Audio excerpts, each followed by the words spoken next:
Desde los estudios de NTC, la red independiente presenta Noticias 1. Lío de la elección del Contralor General empezó y termina en políticos conservadores. Consejo Superior de la Universidad del Médico, que produjo decenas de insultos racistas para Francia Márquez, analiza sus fallas éticas. Entrevistamos a la científica colombiana que puso a caminar a un suizo que llevaba 12 años paralizado de manos y pies. Y aquí está, esta es la imagen del día, el incendio que a esta hora y desde hace 3 días consume el Parque Natural de Pic en la isla de Providencia, en donde nace la totalidad de sus 47 acuíferos. Hasta hoy las llamas han consumido casi 11 hectáreas y cobrado la vida de especies nativas que hasta ahora fueron el mejor exponente del bosque seco tropical en el país. Debido al riesgo para el agua potable y la biodiversidad, el gobernador está pidiendo ayuda urgente de la Fuerza Aérea. De esta historia hablaremos hoy. Por la prensa libre y el derecho que todos ustedes tienen a la verdad, yo soy la Red Independiente. Presenta Noticias 1 con Mónica Rodríguez y Mauricio Posada. Buenas noches y bienvenidos a la mejor información del fin de semana. Somos un medio independiente que gracias a sus donaciones continúa con el ejercicio periodístico libre y la defensa por la verdad. Recuerden que pueden apoyarnos con donaciones desde 10,000 pesos en baki.co/inclinada la Red Independiente. Y atención, quienes hagan aportes superiores a 150,000 pesos recibirán el buzo de la Red Independiente a vuelta de correo. Ingresa a baki.co/inclinada la Red Independiente, haz clic en patrocinar e ingresa el valor con el que desees apoyarnos. Tu apoyo es fundamental para nosotros. El segundo fiscal que dispuso la Fiscalía de Francisco Barbosa para investigar el soborno a testigos imputable a Álvaro Uribe hizo todavía menos que el primero, a quien le devolvieron su petición por falta de diligencia investigativa. Víctor Ballestas. Mónica, la jueza además resaltó la contradicción de la Fiscalía, que pide condenar al abogado Uribe por soborno a testigos, pero dice que no hay pruebas contra el beneficiario de los delitos de este, es decir, el expresidente y ex senador. En este caso, en la segunda decisión de la justicia ordinaria en contra de la petición de la Fiscalía de precluir el proceso Uribe Vélez, la juez penal 41 de Bogotá, Laura Barrera, desvirtuó los argumentos que el fiscal Javier Cárdenas expuso cuando este sostuvo que el ente investigador no disponía de pruebas que vincularan al imputado expresidente con los delitos de soborno a testigos y fraude procesal. Agradezco enormemente. La juez, contrario a lo dicho por el fiscal Cárdenas, consideró que hay suficientes indicios para llevar a Uribe a juicio. Debo negar la solicitud de preclusión que solicitó la Fiscalía, la Defensa y la Procuraduría. Uno de los puntos clave de los expuestos por la juez Barrera fue la credibilidad que le dio al testigo estrella el ex paramilitar Juan Guillermo Monsalve. Existen declaraciones de testigos no nombrados por el señor fiscal que acreditan o señalan a Juan Guillermo Monsalve como miembro del bloque Metro, así como también la existencia de este grupo en las inmediaciones de la hacienda Guacharacas, documentos públicos que corroboran que alias Guacharaco formaba parte de este. El otro punto importante para considerar que hay serios indicios de la participación del expresidente en la comisión de esos dos delitos es el papel que jugó en los hechos el abogado de confianza de Uribe Vélez, Diego Cadena. La jueza manifestó extrañeza por la actuación contradictoria de la Fiscalía, que en el caso Cadena le imputa los delitos a este y en el caso Uribe pide absolverlo, siendo que la investigación trata sobre los mismos hechos. Algo no puede ser y no ser para el ente instructor. Para la juez 41 quedó claro, al igual que para la primera juez que analizó el caso, es decir, la juez 28 Carmen Elena Ortiz, que la Fiscalía no hizo esfuerzos suficientes para desvirtuar las evidencias presentadas. Nada cambió, no arrimaron evidencia probatoria que debían traer, no elaboraron ningún elemento material probatorio nuevo que lograra dar al traste con ella. Y como en el primer intento de preclusión de la Fiscalía, la juez Barrera cuestionó la fuerza independiente de la Fiscalía que ha debido desarrollar sin cumplir con este mandato. En favor del imputado. No obstante los regaños judiciales, la Fiscalía apeló la decisión y el caso queda ahora en manos del Tribunal Superior de Bogotá. Una niñera que trabajó para la jefe de gabinete de la presidencia, Laura Sarabia, denunció ante los medios un presunto abuso de poder en su contra cuando funcionarios sin identificar la habrían obligado a someterse a un polígrafo para saber si ella era la autora del robo de $7,000. Enrique Tapias. Mónica, la funcionaria contestó en su cuenta de Twitter que ella había denunciado el hecho desde enero y que el procedimiento se ajustó a las normas legales. También hubo un comunicado de la Oficina de Seguridad de la Casa de Nariño. El 27 de enero pasado, Laura Sarabia, cuyo cargo es el de jefe de gabinete de presidencia, denunció el hurto de $7,000 al interior de su vivienda y 3 días después, el 30 de enero, la niñera de su bebé, Marelvis Mesa, fue recogida por uno de los escoltas de Sarabia y llevada al edificio Galán frente a la Casa de Nariño, en donde fue sometida a pruebas de polígrafo para establecer su presunta responsabilidad en la pérdida del dinero, según relataron varios medios este sábado. La niñera Marelvis Mesa aseguró que mientras estuvo en la edificación, 3 hombres la presionaron para que confesara si era la autora del robo y señaló que se sintió agredida frente a las medidas que adoptó la policía contra ella. Ante el escándalo en redes, Laura Sarabia desmintió en su cuenta de Twitter el hurto de una maleta llena de dinero, pero confirmó que fueron $7,000 los hurtados, correspondientes a pagos de gastos de viajes oficiales realizados durante agosto de 2022 y enero de 2023 y que no son entregados en moneda extranjera. Por su parte, la Jefatura para la Protección Presidencial negó en un comunicado esta tarde un supuesto abuso de poder y maltrato a la niñera Marelvis Mesa y puntualizó en la legalidad del procedimiento establecido en un decreto, según dijo, por seguridad nacional. Lo anterior con el fin de establecer porosidades o situaciones de riesgo, no solo individuales, sino de seguridad nacional. Como quiera, el círculo de personas que rodea a los altos funcionarios pueden comprometer, por ejemplo, el acceso a la información clasificada. El presidente Petro también hizo referencia al caso al filo de las 6 de la tarde. Calificó de mentiras los señalamientos sobre la cantidad de dinero robado, pues se había dicho que se trataba de 150 millones de pesos en efectivo. Hoy fue un día lleno de mentiras. En momentos en que la niñera hablaba con 2 medios,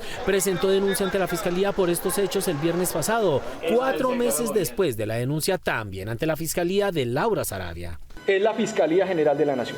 La Fiscalía anunció protección para la niñera. En ese sentido, la Asociación de Ortopedistas y los directivos de la Universidad Surcolombiana se manifestaron en torno a las publicaciones racistas contra Francia Márquez, de uno de los más prestigiosos médicos de su especialidad en esa zona. Miguel Ángel Peñaranda. Mónica, los médicos dicen que no es el asociado del gremio de esa especialidad, pero saben que sus actuales asociaciones son con políticos de la región. La universidad estudia cómo prescindir de él y su racismo, que lo consideran dañino para sus estudiantes. Después de la publicación de Noticias 1, en donde se evidenciaba que el médico Nelson Castro Tovar, agresor continuo de las posturas del gobierno Petro y de mensajes racistas contra la vicepresidenta Francia Márquez, organizaciones médicas y académicas anunciaron acciones en su contra. En este ni en ninguno. La Universidad Surcolombiana de Neiva, de la que dijo ser docente el médico Castro Tovar, publicó un comunicado rechazando su conducta. Dichas manifestaciones discriminatorias resultan moralmente condenables, socialmente injustas y peligrosas. Respecto a la continuidad de Castro Tovar, la universidad también anunció acciones. Se solicitará a la instancia de control interno competente para que se adelante la investigación en relación a los mensajes contra la vicepresidenta Francia Márquez. La Asociación Colombiana de Cirujanos de Ortopedia y Traumatología en Neiva, disciplina de la que hace parte Castro Tovar, advirtió que esas publicaciones racistas no constituyen posiciones consentidas del movimiento. Sí estamos dejando claro que de ninguna manera, ninguna postura de tipo que genere discriminación o odio es una postura que desde el punto de vista colectivo y comunitario se permita. Eso estamos en contra de cualquier discriminación. Ya sea el vocero de la Asociación Médica también dijo que existen códigos de ética que rechazan la conducta de Castro Tovar y que este no es asociado. Y es clara también que no hay ninguna relación directa, ni participa, ni miembro de junta, ni nada de eso. Por el contrario, es una persona que ya de edad que ha estado retirado y que sí tiene, él y su familia han tenido vínculos políticos. Pero pues eso no es vínculos con la parte, con lo que estamos de nosotros defendiendo. Castro Tovar, que fue criticado públicamente por sus posturas racistas y políticas contra Francia Márquez, según sus redes sociales, borró las publicaciones que lo dejaban en evidencia, incluso canceló su cuenta de Twitter, no sin antes advertir que fue hackeado y que sus mensajes no fueron escritos por él. Por primera vez se cae en Colombia la elección de un Contralor General por la ilegalidad de su proceso de elección. Guillermo Gómez. Mónica, si bien hubo una demanda reciente en contra de la elección de Carlos Hernán Rodríguez, la serie de irregularidades comenzaron en enero del año pasado, cuando la bancada de gobierno de Iván Duque quería dejar amarrado el nombre del reemplazo de Carlos Felipe Córdoba.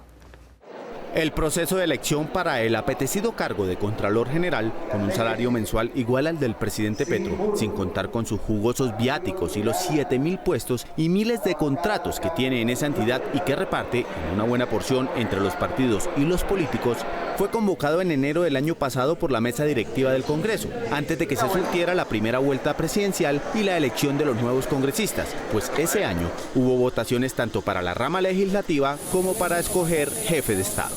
Se asume. El presidente del Senado en enero de 2022 era el político conservador aliado del gobierno Duque, Juan Diego Gómez. Parlamentarios independientes cuestionaron el afán de Gómez por dejar amarrada la elección del sucesor del Contralor, que ejercería como autoridad fiscal ante el gobierno siguiente, es decir, el de Gustavo Petro.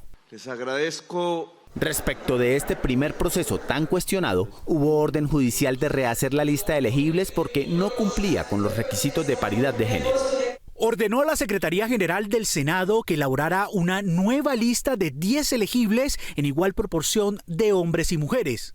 Una segunda lista que surgió en julio para acatar la decisión del tribunal también fue objeto de medidas cautelares. Le ordenó a la Secretaría del Senado que elaborara una nueva lista de 10 elegibles en la que se respetara la igualdad de género. En un tercer intento de elaborar la lista, ya se había posesionado el nuevo Congreso, con Roy Barreras como presidente del Senado y David Racero como presidente de Cámara. Es cuando ellos dos y su mesa directiva establecen nuevos criterios para escoger candidatos y entra en el juego el contralor caído Carlos Hernán Rodríguez.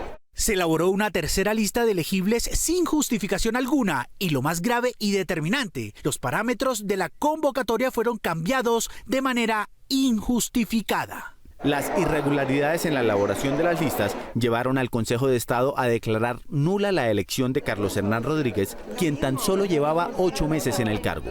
Ahora deberá iniciarse todo el proceso para elegir un nuevo Contralor General. Mientras tanto, estará encargado el vicecontralor Carlos Mario Zuluaga, un político también conservador como Juan Diego Gómez y quien tiene un título de abogado conseguido en 2 años en la Corporación Universitaria Ideas, la misma que dio títulos falsos a 22 presos de la picota. El Congreso debe definir cómo se elige el Contralor luego de la nulidad de la forma en la que eligió a Carlos Hernán Rodríguez. Los promotores de su elección están pidiendo a los demandantes, a ambos grupos de congresistas, que prueben la mala fe que hubo en la metodología. Gustavo Monge. Mónica, la representante Jennifer Pedraza asegura que se violó la ley porque la creación de una tercera lista de elegibles para inflar los puntajes del que terminó siendo elegido fue un procedimiento que no existía en la ley. Después de la caída por primera vez en la historia de Colombia de un contralor por vicios en la forma de elección, los contradictores David Racero, presidente de la Cámara, y quien fue uno de quienes diseñaron el mecanismo de elección, y Jennifer Pedraza y Cristian Avendaño, representantes que demandaron la elección, se pusieron de acuerdo en que se debe modificar la forma de elegir a las cabezas de los entes de control. Sí, juro. Es que el Congreso no debería escoger los altos cargos de los entes de control. Eso justamente se presta para cualquier tipo de jugada política. Si quisiéramos resolver esto de fondo, lo que necesitamos es modificar la Constitución y modificar la ley para cambiar el mecanismo a través del cual se elige el Contralor.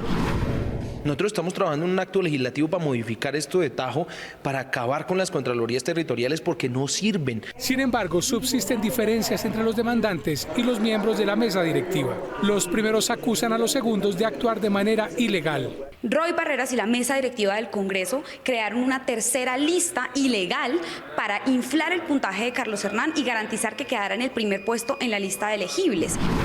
Y lo que se hizo aquí fue violar la ley al crear una nueva etapa que no estaba ordenada por ningún tribunal administrativo. David Racero indicó que si tienen una demanda formal en su contra, que la presenten. Son unas acusaciones muy temerarias.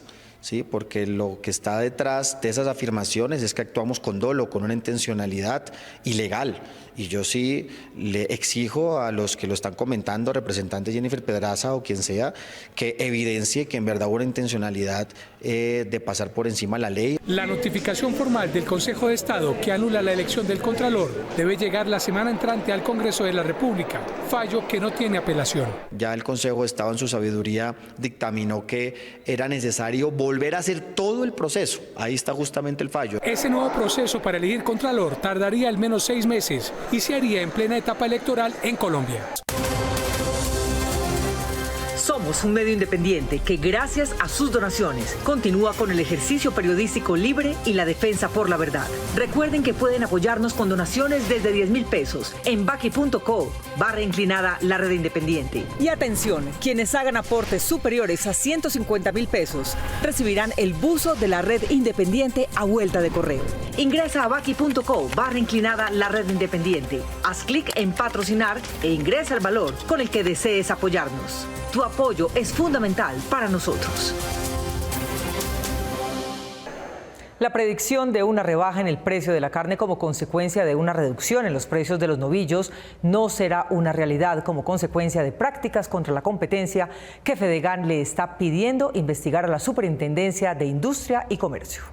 Pese al enfrentamiento que se dio esta semana entre frigoríficos, luego de que Asofricol asegurara que el precio de la carne bajaría un 15%, la Federación Nacional de Ganaderos Fedegan señaló que si bien no podría haber una rebaja en ese porcentaje, sí se tendría que dar una reducción entre el 2 y el 5%.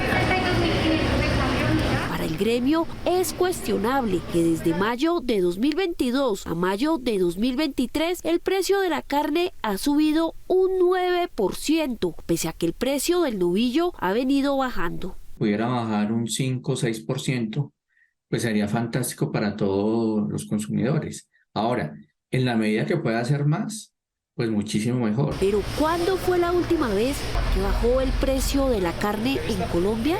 La última vez que bajó el precio de la carne fue en agosto de 2020, casi 3 años.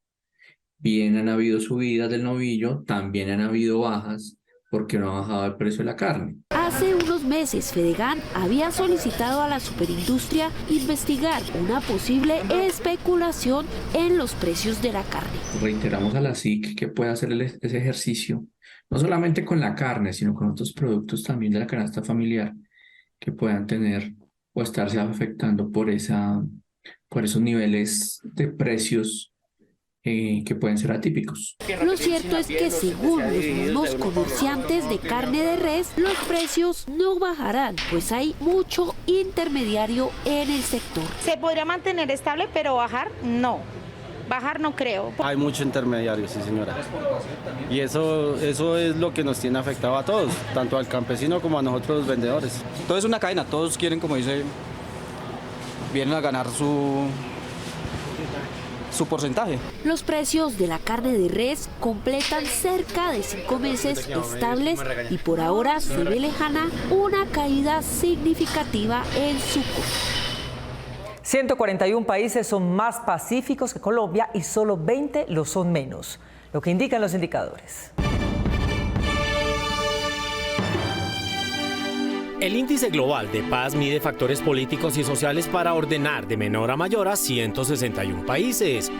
Como el más pacífico, clasificó a Finlandia y como el más violento a Afganistán en el puesto 1.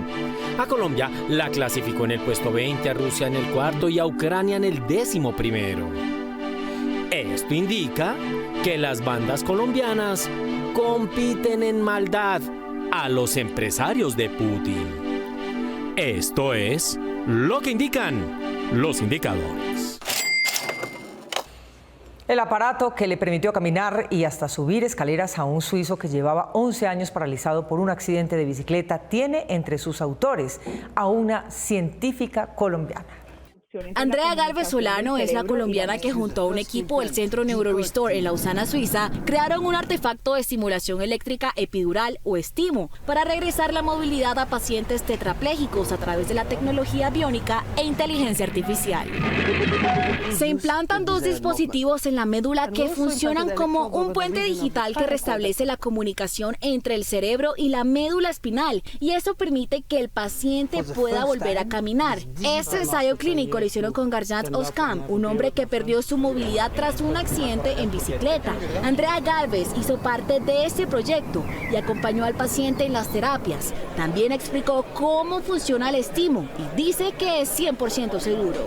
Entonces, cada vez que el participante piensa, a través de los dispositivos cerebrales, leemos esas señales en el cerebro y utilizamos unos algoritmos de inteligencia artificial adaptativa, los cuales nos ayudan a interpretar esas señales cerebrales. Con la interpretación de estas señales cerebrales, el aparato envía unos comandos que activan estímulos en el cuerpo. Esas señales cerebrales entonces se trasladan en unos comandos de estimulación que se comunican con un estimulador que el paciente lo tiene implantado, y esto hace que esos estímulos eléctricos, digamos, vuelvan a reactivar esos músculos paralizados en las piernas. Este artefacto permite caminar, controlado por el pensamiento, después de una lesión de la médula espinal, y fue así como el paciente Garjant Oskam logró ponerse de pie, caminar e incluso subir escaleras. La Defensoría del Pueblo hace 8 meses abrió la Oficina Delegada para la Protección de los Derechos al Deporte para los colombianos, con el fin de hacer valer el derecho de la actividad física para todos. El derecho al deporte es un deber fundamental. El gobierno nacional, las entidades departamentales y las regionales tienen una responsabilidad específica para auspiciar el deporte, la recreación y la actividad física. Por este motivo toma fuerza la delegada de la protección del derecho al deporte en la Defensoría del Pueblo. Aquí deben llegar todas las denuncias del país en diferentes irregularidades que se presenten, presuntos casos de abuso o acoso sexual, que no estén funcionando bien sus federaciones, sus ligas, pero asimismo también ser la voz de los dirigentes. La actividad física no es un derecho de pocos. Hemos estado en Guainía, en el eje cafetero, en diferentes regiones del país, observando lo que de pronto desde el ministerio no se podía ver, y era esa gran necesidad de ver el deporte como un factor de transformación social. Esta área de la Defensoría hace interlocución entre población y entidades deportivas. El ministerio generalmente llega con proyectos, con programas, pero muchas veces se dejan de lado la parte pedagógica de lo que hace el deporte en la humanidad, lo que hacen los indígenas, lo que hacen los afros, lo que hacen las diferentes clases sociales de nuestro país. La prioridad del Exmindeporte y exatletas que acompañan este programa es clara. Queremos que nuestros deportistas, nuestros dirigentes, las personas que están en el ministerio, las personas que están en las regiones, sepan cuáles son los derechos y cómo hacer los instrumentos para el bienestar de la sociedad. Incluso hay un objetivo destacado con la delegación colombiana a los Olímpicos de París. Y que sea la primera selección del mundo que tenga capacitación en protocolos de género, en temas de equidad, en temas de conflictividad. Deporte y educación, 2 vehículos fundamentales a los que le apuesta la Defensoría para encontrar más valores con equidad y derecho en toda Colombia. Stan, este border collie francés, recibió anoche el premio al mejor actor en el Festival de Cannes, la Palma de Perro, ayer en la ceremonia inaugural del encuentro de cinéfilos. Stan personificó a un perro sin nombre en la película Anatomía de un otoño, una comedia romántica en la que el perro se convierte en protagonista. Según el jurado, la selección fue difícil, dada la gran cantidad de perros actores en las películas de este año. Here we go. This is very remarkable in that Sandra Hüller. Síguenos en nuestras redes sociales, YouTube, Facebook, Instagram, Twitter y Quai. Nos vemos en las redes sociales y mañana domingo a las 8 de la noche aquí en Cable Noticias con las mejores noticias del fin de semana. A ustedes, como siempre, gracias por elegir la independencia. Feliz noche. Somos un medio independiente que, gracias a sus donaciones, continúa con el ejercicio periodístico libre y la defensa por la verdad. Recuerden que pueden apoyarnos con donaciones desde 10,000 pesos en baki.co/inclinada la red independiente. Y atención, quienes hagan aportes superiores a 150,000 pesos recibirán el buzo de la red independiente a vuelta de correo. Ingresa a baki.co/inclinada la red independiente. Haz clic en patrocinar e ingresa el valor con el que desees apoyarnos. Tu apoyo es fundamental para nosotros.